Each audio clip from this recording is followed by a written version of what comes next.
Hello, and welcome to this webinar, which is titled Elevating Data Intelligence, a panel discussion on the intersection of data and AI. It's brought to you by Databricks with guest speakers from Informatica, Immuta, and Dataiku. I'm Ann Taylor, Director of Content Strategy with CIO Marketing Services, and your host for this discussion. Artificial intelligence technologies are attracting a great deal of attention. For example, IT leaders are overwhelmingly placing AI-enabled solutions at the top of their investment list for 2024. This is according to the Foundry's CIO Tech Poll. And specific to generative AI, only 8% said they have zero interest in it. But are expectations too high? Are organizations really ready to deploy Gen AI? Our experts today will talk about some of the trends, the use cases, and the challenges that IT leaders have around data and AI, such as data privacy and security. They're also going to share best practices for leveraging a data foundation to optimize your efforts. Let me introduce our speakers. Robin Sutara is the Field CDO at Databricks. Robin, thanks so much for being here. Thank you, Anne. Also joining us is Rick Tam Daniels. He is the Global Vice President, Ecosystem and Technology with Informatica. Rick, thanks for being here. Yep, thanks for having me. Chris Brown is the Public Sector CTO at Immuta. Welcome, Chris. Thank you. Happy to be here. And Connor Johnson is the Field CDO with Dataiku. Connor, welcome. Awesome. Thanks, Anne. Thank you all. So before we get started, I want to remind our viewers that there's some great information about our topic in the resources section of the console. Just click the green resources button to view them and download the content. And now I'm going to turn the controls over to Robin to lead the panel discussion. Thank you so much, Anne. Really looking forward to this amazing, phenomenal panel that you've pulled together to have this conversation. Robin Sutara, Field CDO at Databricks. I get the amazing privilege, like many on the phone, to work with dozens and dozens of our customers as they're thinking about this generative AI thing that they're trying to implement. As Anne mentioned, more than 90% of customers are really rethinking their data platform, the foundations that they have in place to be able to execute against an AI strategy that's aligned with the data foundations. And interestingly, I think Databricks has been in the data and AI space for quite a while. We are the leaders when it comes to the lakehouse. In fact, recently Forrester announced that we were the leader as far as creating the standards and foundations of a lakehouse paradigm.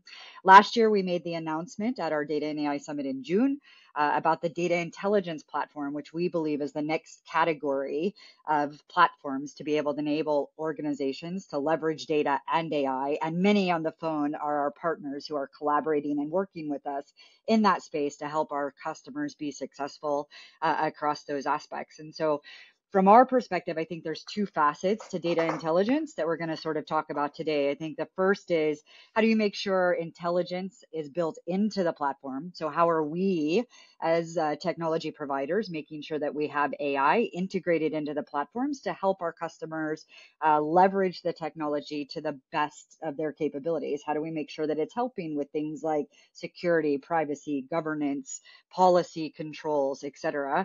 And the other is helping empower, enable our customers to be able to do their own AI, because the power of most organizations is their data, and that is truly their unique value proposition.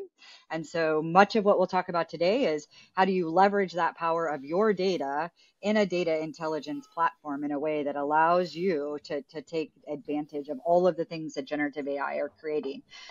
So maybe I'll quickly start, and we'll just pose to the group here. Rick, maybe we'll start with you.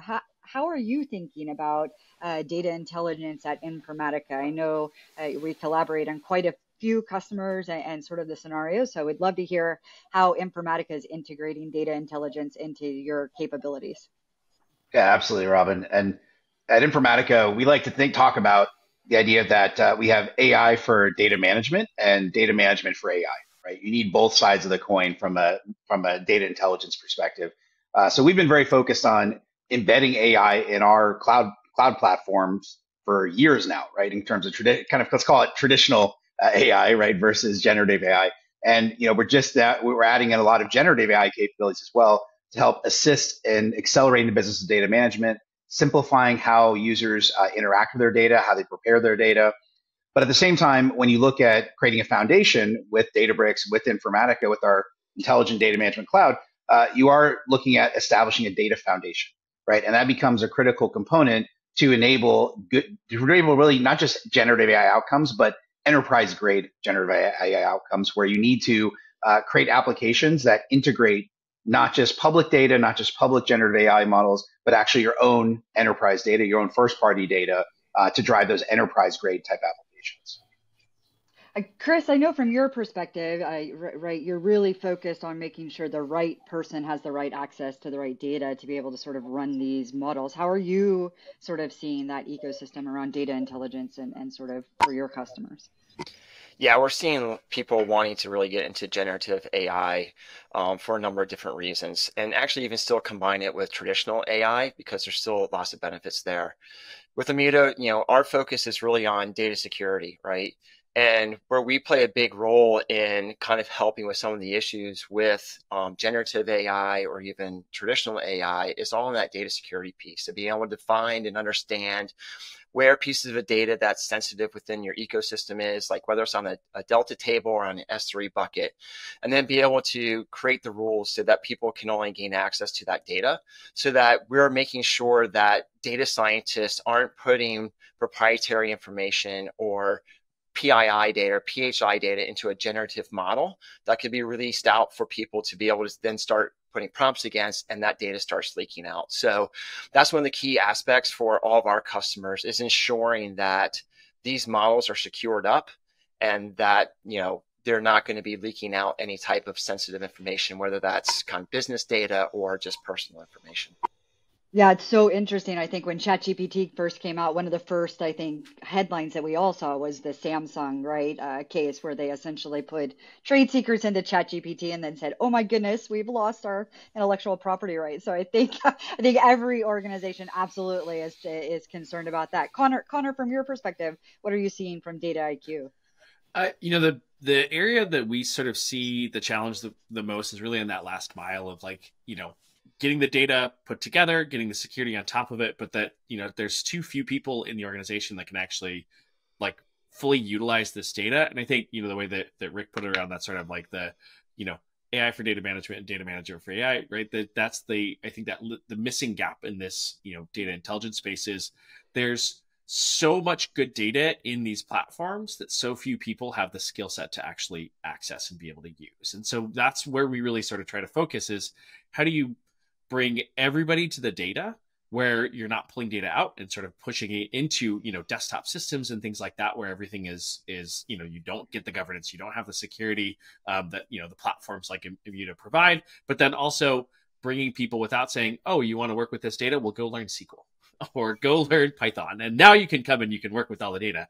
So that's really that focus for us is just, data intelligence really is bringing as many people as possible to the data where it is. But then I think the other piece that, while generative AI is obviously important and a big push right now, it's just one facet of how working with data looks. And so then how do you also be able to work with all of the different sort of data products that we can rate? Because sometimes a report is fine and that's all you need. And sometimes you need to do some machine learning and sometimes you need generative AI. And, we really want to sort of bring all of those solutions together for everybody able to work with them pretty equally. So that's the sort of focus that we're trying to bring into this space right now. Which I think is what makes the four of us together so amazing, right? If you think about the different personas, every organization that I'm talking to when I speak to the CEO and the board, it's not just about technology. It's about the people, the process, the technology. How are you going to enable the organization to come along on this journey? And so I think it's really great that collectively we're sort of thinking about all of those personas that might need to interact with the data or deliver value to the business leveraging that data. So it could be everything from the data personas of the data engineers or the data scientists or the data analysts, but it's also the business users, right? I think that's where lots of organizations are really starting to think about pushing the organization forward with innovation, but managing the risk that it represents to natural language interface with their data from all of their business users. Chris, I know that's really a big space for you, is thinking about how do you break down those silos, unlock the power of the data across the organization, but having the right controls in place to make sure that you're protecting those data assets. What are maybe some examples that you could share on sort of what you've seen in that space? Yeah, I mean, actually, commenting on what Connor said, right? We have a joint customer within the Air Force, and I know this isn't generative AI or all the sexy stuff that's there. It's that basic business reporting, right? But being able to make sure that this customer could actually bring all their tools to the platform, which was Databricks and utilizing Delta. They simply just needed a tool to allow people to do some basic data engineering. And create reports off of that, right? And the only way they were able to do that was a combination of Databricks, Dataiku, and Immuta to be able to create those policies and automate those policies, because security is the number one thing. Like too often what I see, I do a lot of work in the Department of Defense, where, you know, since 9/11, right, the government's been wanting to share data out. But when you get into these highly classified environments, right, where you have all these different kind of markings on data and documents and things, they always end up kind of pushing the data to what they call system high, which means that you have to have like the highest security clearance and all this other kind of stuff to be able to access the data, which is unfortunate because typically that tends to be only 5% of the data and not data holding. And you only allow a few people into there versus allowing everyone into the data, allowing them to see the 95% of the data, collaborate on that data, because that's where it's valuable, right? And if the data is not being accessed by lots of people, then it doesn't become valuable to the organization, whether you're trying to do basic dashboards, traditional AI, or even generative AI. So you need all those people, kind of like those personas, from the business people down to the data engineers, being able to access and see that data. I think it's so funny that we refer to it as like legacy or traditional AI, right? The ecosystem is just moving so fast. One of my colleagues refers to it as like good old boring machine learning, and I'm like, exactly. like we're like, so few organizations are really doing that even remotely at scale, and it's funny to me that it's like it already is sort of, it's like, that's so passe. And I'm like, yeah, there's still so much value there, but yes, it feels like it's moving so fast that it's like that's not even like cool anymore, and I'm like, it's still pretty cool. I think it's definitely dealing with those organizations where you walk in and every CEO is like, just let me talk in natural language to my data, and sort of talking about, okay, is the data ready for those type of conversations, right? Or is it ready for you to be able to do that? And then they just sort of, what are you talking about? And their team is like, we've been doing all of this legacy AI around IoT or this or that or machine learning to optimize our supply chain. And right, the CEO has no concept as far as what AI or traditional AI that they've been leveraging. But I think that's interesting about the hype of generative AI. I think it is opening lots of organizations to rethink, do they have the right foundations in place? Do they have the right security and policy and controls? Do they have the right platform in place? Have they really thought about the warehouse and the capability, breaking down some of those silos? So Rick, what with you, when you think about all of the work I know that Informatica has done over the last decades in this space, how are you really seeing this push organizations to think about those foundations and having the capability to be able to deliver against some of that? Well, I think, Chris actually made a good point about, the kind of democratization of data access and making sure you get data in the right hands. And a big part of that as well is making sure that there's a high degree of data discoverability. And I think that's where, we look at metadata as being kind of a key foundational element, and not just technical metadata, but business metadata describes what's the semantic meaning. What does this data actually mean or represent to the business? What's the quality or fidelity of the data? Can we trust it? Can we rely upon it? And then, of course, things like, as Chris mentioned, we also play in the kind of space of who has access to what are the policies enforced on it, what are the different protections we need to put as we make data available to other folks. And I think when you add up, there's kind of this almost supply chain of data, from finding where it lives to get it to the right platforms like Databricks to enable these applications. And as you kind of go through that journey, you accumulate this metadata perspective that ultimately becomes things like that I think are broadly referred to as data products, right? When I think about an end user looking to consume data, you're thinking of a shopping experience, right? I want to go find my data assets, and to make a decision about what's right for me, I need to be able to see data from other users. I need to be able to see, key contextual information to to kind of make that decision at the point of use to actually use that data set.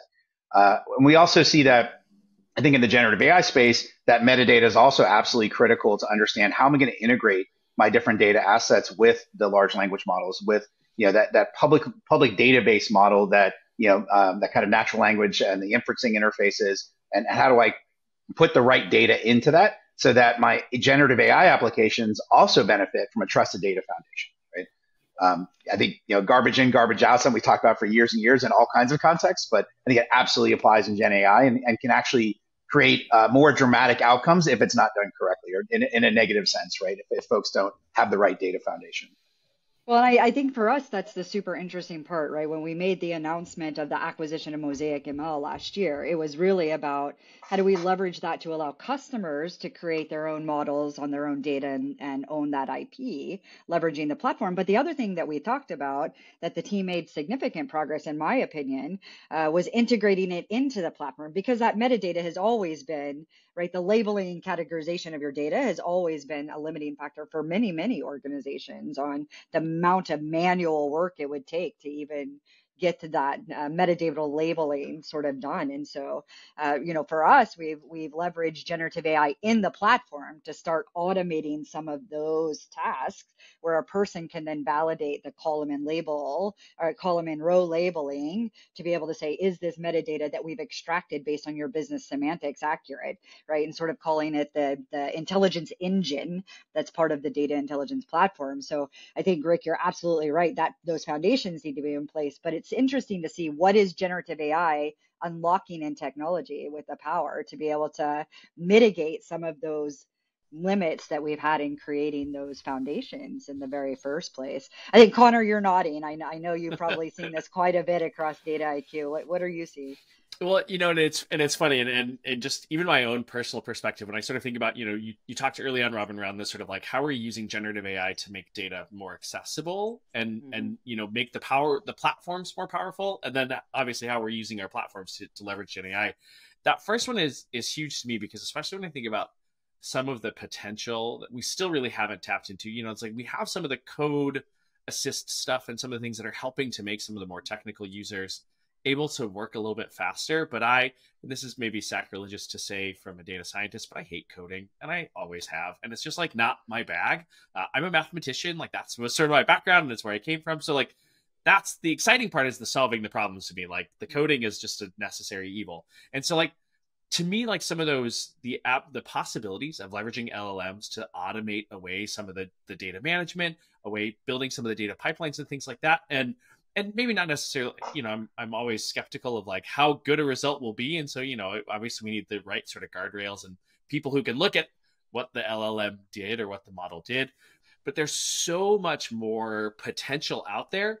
And I'm really just sort of talking a little bit from the data scientist perspective, but, I poke fun, but compared to, what a business user is doing in Excel or, something like that, data scientists are already miles ahead. So how do we take, some of the like absurdly complicated things that people will do with spreadsheets, stop doing it on your desktop, bring it back to the data, bring it back to leveraging the compute and the power of the platforms that we have with the security and all the goodness that we've sort of built into these platforms, that today so much of that just gets, well, it's fine, just give me an extract so that I can take a CSV and go do this on my desktop, right? So as much as I talk about how much it can help the data scientists, they're still already miles ahead, and there's so much that we can do for them, the 80% of users that don't have any of those skills at all. I would say, at least I would love to maybe poll the panelists, but I know for me, 90% of my conversations are about the people in the process, the change management, the alignment with the business outcomes, because this is the shiny new toy that every CEO and board wants to execute across their environment, right? But they're not really sort of thinking about the impact it's going to have and the journey that organization is going to have to go on to actually sort of leverage it. And I think the interesting part, I think for me, Connor, and what you say is, it is this risk versus innovation sort of conversation that every organization is having. How fast should we allow the organization to innovate? Because the business users want to get their hands on it. They would put trade secrets into ChatGPT all day long, right? If the legal department or the government policy office would let them. But how do we make sure that as technologists, we're helping organizations think about, we're still pending U.S. legislation. The EU AI Act has been passed but not enforced yet.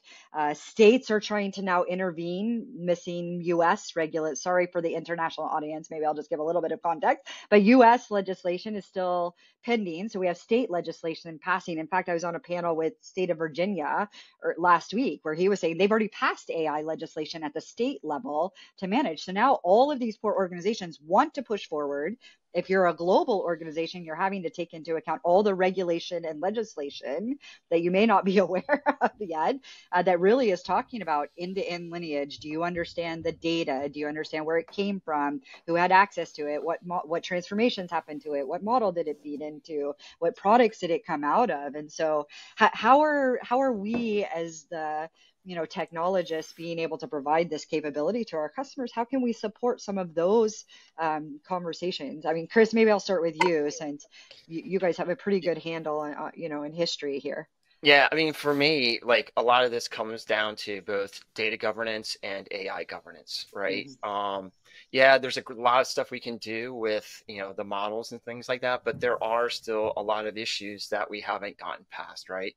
So even just things like explainability, like, can anyone explain how the latest Chat GPT comes up with the solution, right? We can do that with, a random forest, right? We can trace exactly where each decision was made, and we can explain exactly why this model made this decision. There are some things like Lime for doing even neural networks to understand how some of those smaller neural networks, not like these massive billion parameter, 7 billion parameter or whatever it is that they're up to at this point, like are making those changes. Things around which happens in traditional and Gen AI, biases, like how is this thing trained? Like those are the things that I think are going to be really important to actually start unlocking all the kind of use cases that Connor was talking about. Because again, we can't have, and we've seen like with the Compass recidivation algorithm from years ago, we've seen issues with people being denied mortgages, issues with healthcare. We're trying to utilize these programs, these models to be able to make decisions, and without the ability to ensure and put the guardrails in place for things like explainability, transparency, reducing bias in these models, like we're not going to be able to kind of get there. So that's where my focus ends up going, is on that data governance, because obviously we said earlier, garbage in, garbage out, right? We need to make sure that only the authorized data gets put in there, but also all those kind of issues with AI that we've been dealing with for a long time. Yeah. I think the other part that's interesting is the rate or pace of innovation we're seeing in models, right? I think we all sort of watched as ChatGPT came out, then you had sort of, it felt like a barrage of fire across Hugging Face, right? Of all these new models. DBRX was recently announced, I think, really trying to help organizations think about that transparency and explainability, because you have to own the model. If you're going to be able to explain what happened to it, you can't put every use case into a proprietary model that you can't explain. Some use cases, absolutely, right? Others, you're going to have to want to be able to explain that. I think, Rick, from your perspective, I know we've talked about this before. How are you thinking at Informatica, making sure that we're creating an ecosystem that's open, that allows organizations to, swap models in and out and be able to use this latest and greatest technology as it comes out without having to re-platform all of the foundations? Yeah, and I think we touched on a lot of good points here around, AI governance and ultimately, how does that manifest though in terms of the infrastructure we put in place, in terms of the data platforms, ensuring that we have the right, not just policies created, but also implemented, right? How do we have the controls in place that actually implement those policies and make them real? How do we, but also how do we look at, implementations where you can have folks, using LangChain, building custom code, and it can get all of it, create a huge mess for them, right? But how do you ensure that you actually allow personas in IT to build workflows that are repeatable, they're well documented, they understand how RAG chains are being put together, what data is going into it? I think lineage takes on a whole new meaning, right, in the world of generative AI and what it looks like to as Chris's point, how do you unpack what actually happened, right? Versus a broader understanding of just what data sources are involved here, and also looking at, by controlling the data sources going in, the foundation, the trust in that data, does that allow you to do more with it without having necessarily have that full explainability? Because it is very hard to do with some of these models, right? And to be able to trace into it. I think the last thing I'd add too from a people process is, companies defining how they're going to evaluate the efficacy of their applications and the quality of their applications they're producing. Because I think there's a huge amount of potential, but what people don't want to do is go build a bunch of applications that create a bunch of failures internally, right? So that they really want to make sure the expectations are set correctly on what the application is going to do, how it's going to perform, and how they're going to evaluate the impact to their business, right? And then track that on an ongoing basis as they continue to evolve and enhance those applications. Yeah, I think this goes back to Connor's example, right? We all have those power users with the Excel spreadsheets from hell that we're trying to figure out how to get right into. And so I think you're right. How do you figure out those right use cases to tackle and measure the return on the investment to be able to deliver against that? So we're going to wrap up. And I know I promised you guys I wouldn't ask you where AI was going to be in 5 years, because we have no idea the next 6 months, much less the next 5 years. So what I'd love to close with is maybe each of us sharing what is an advice or a key point that you would want to leave the audience with as we sort of wrap out. So Chris, maybe we'll start with you. Yeah, I mean, being biased again, because I've been doing a lot of this stuff around kind of the big data analytics thing for the last 7 years, both from consulting perspective and kind of on the products perspective. And where I've always kind of landed on this stuff is that it's really about the governance of the data. And as we've advanced with AI, the governance of AI, and how you actually build out these models.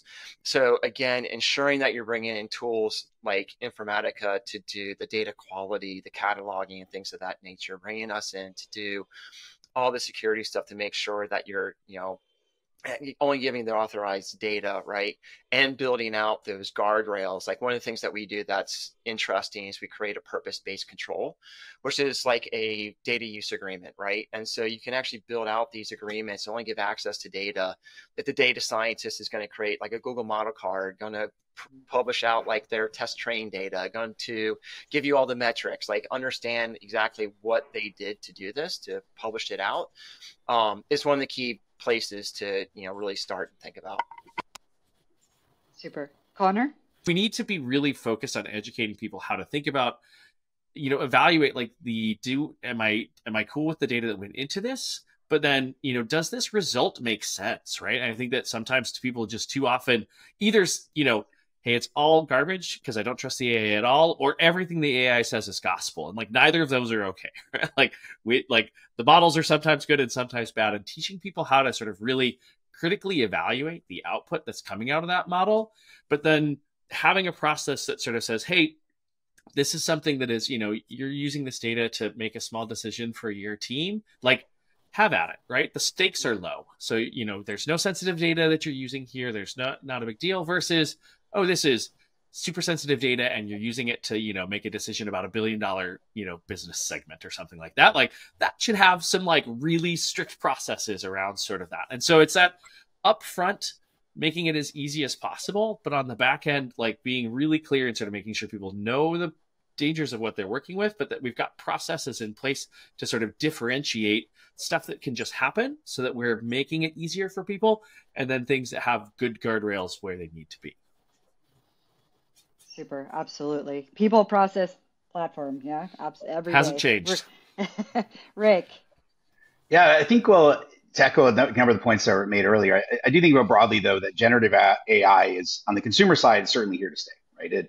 It drives hugely transformative experiences and just amazing things, right, on a day-to-day basis. So I think just like we saw with, smartphones, that consumer usage creates always the enterprise demand, right? So the enterprise comes next. And I do think we're at an inflection point where companies have a strong desire. I think it's something like 88-90% of CIOs surveyed in a recent survey we did, are basically saying, yes, we want to do generative AI and use generative AI to transform our business. But the points were made earlier, is certainly a strong people process component that needs to be looked at and addressed kind of upfront in that.